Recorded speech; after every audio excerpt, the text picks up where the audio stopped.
Well, David, I'm in a remote location today.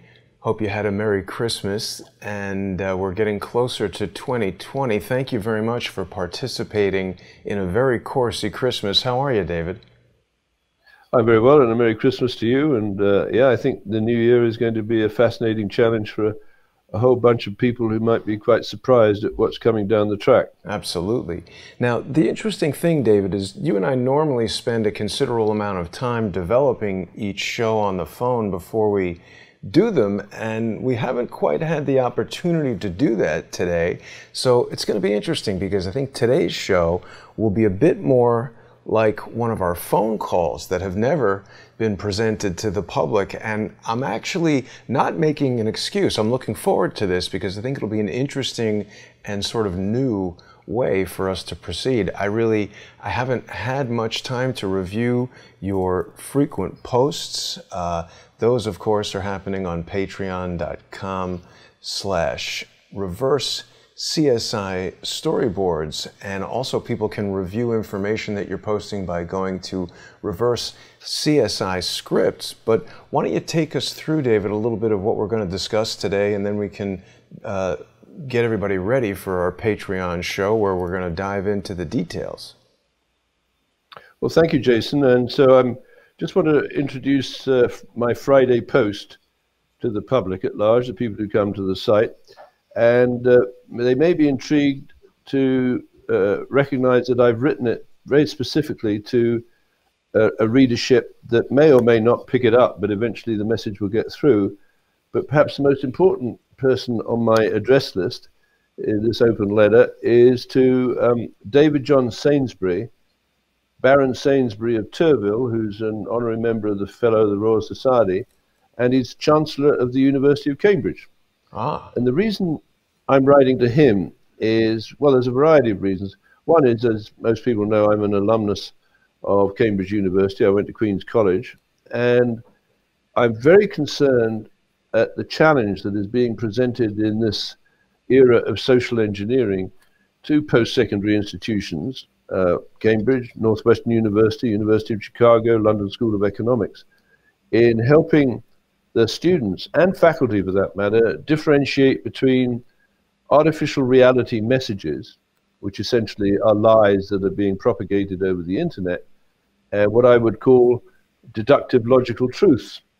And obviously, if you misinterpret or the public fails to recognize and starts acting as though the artificial reality lie was the truth, then you're going to get extraordinary situations where, for example, we might be watching Jane Stanley broadcasting from New York on 911 and looking into the camera, and I believe she's looking into a telescreen or teleprompter that's been patented by the BBC, and she says something to the effect around, I think, 5 o'clock in the afternoon on 9/11, we are getting news that the Salomon Brothers building has collapsed. And that, of course, is fake news. It's an artificial reality message. But that's been buried in the mud or the slime, if you will.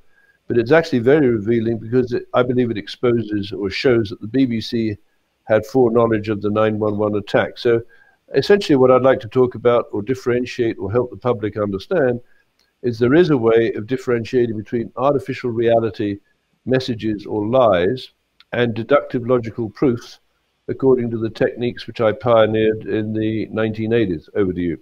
And of course, David, we'll be going into great detail once our show begins on patreon.com/reverse-CSI storyboards, patreon.com/crowdsourcethetruth, and subscribestar.com/crowdsourcethetruth.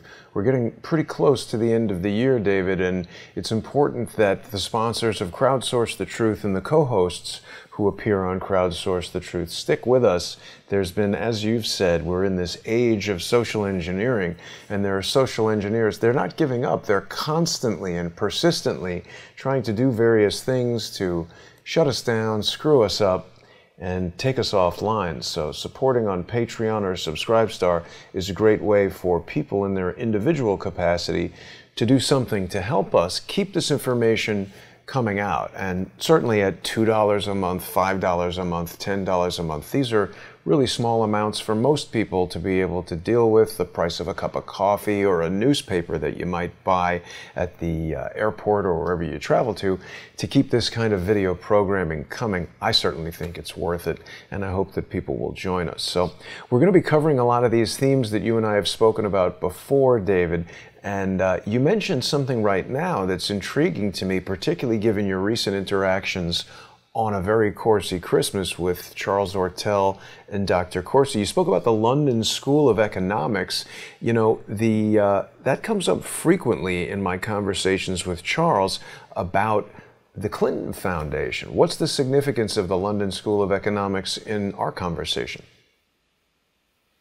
I'm not sure if I know of a direct connection between the LSE and the Clinton Foundation, but there's certainly an indirect one, because that's the home of the Fabian Society, effectively, the academic home of the Fabian Society. And you have a number of very interesting Fabians. I believe Tony Blair, the former Prime Minister of the UK, was a Fabian. And I believe Pierre Trudeau was there briefly. I believe George Soros studied at the London School of Economics and developed his wacky theories, with which he's manipulating the public at large. And of course, the idea of the Fabians is ultimately, as I understand it, to establish control or central control over credit, depopulation, and the government by elites. And of course, that's not a million miles away from what we have today, and what was perhaps presaged by David Rockefeller at the 1991 Bilderberg, where he said that the world is ready to move to a supranational government of world bankers and an intellectual elite. So, helped and aided and abetted by these social engineers, we find ourselves today where the average person has no idea of what the truth is or what it even looks like. And it comes back to my point.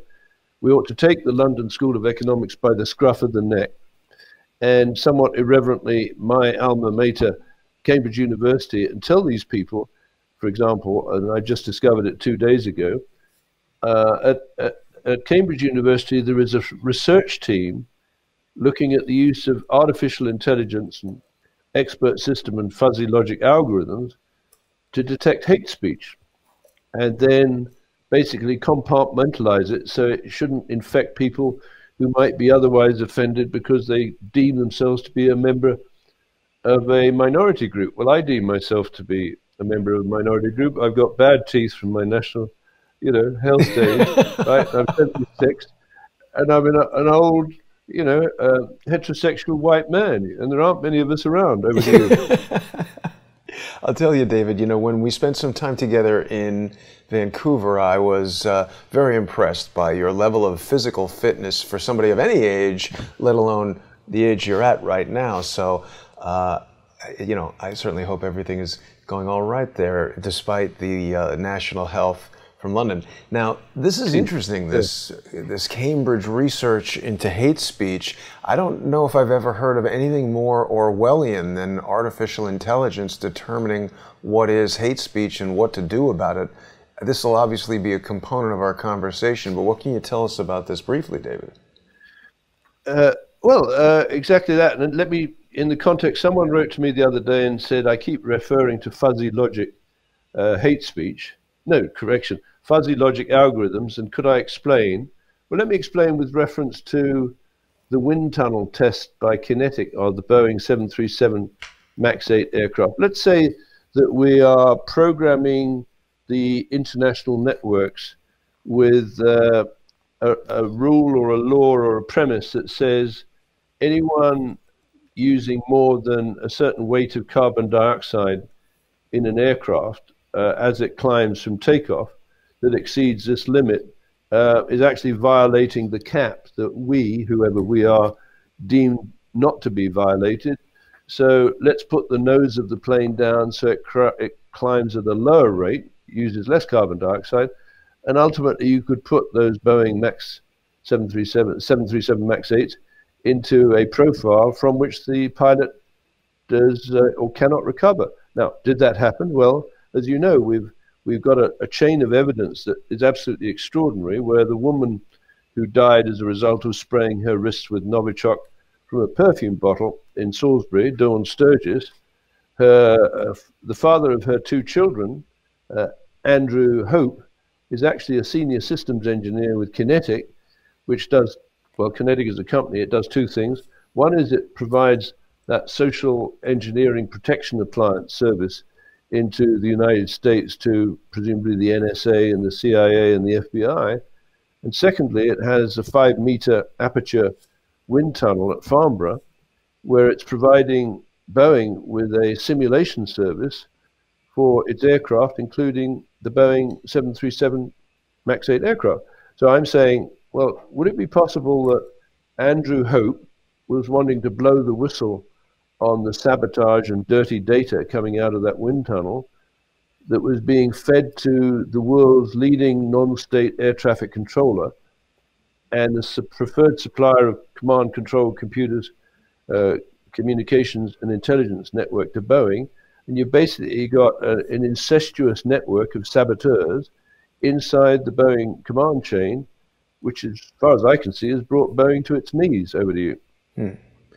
Yeah, it's a very interesting discovery that you made, David. You know, Kinetic is one of these major contractors to the aerospace and defense industry, and I'd never heard of them until you brought them to my attention.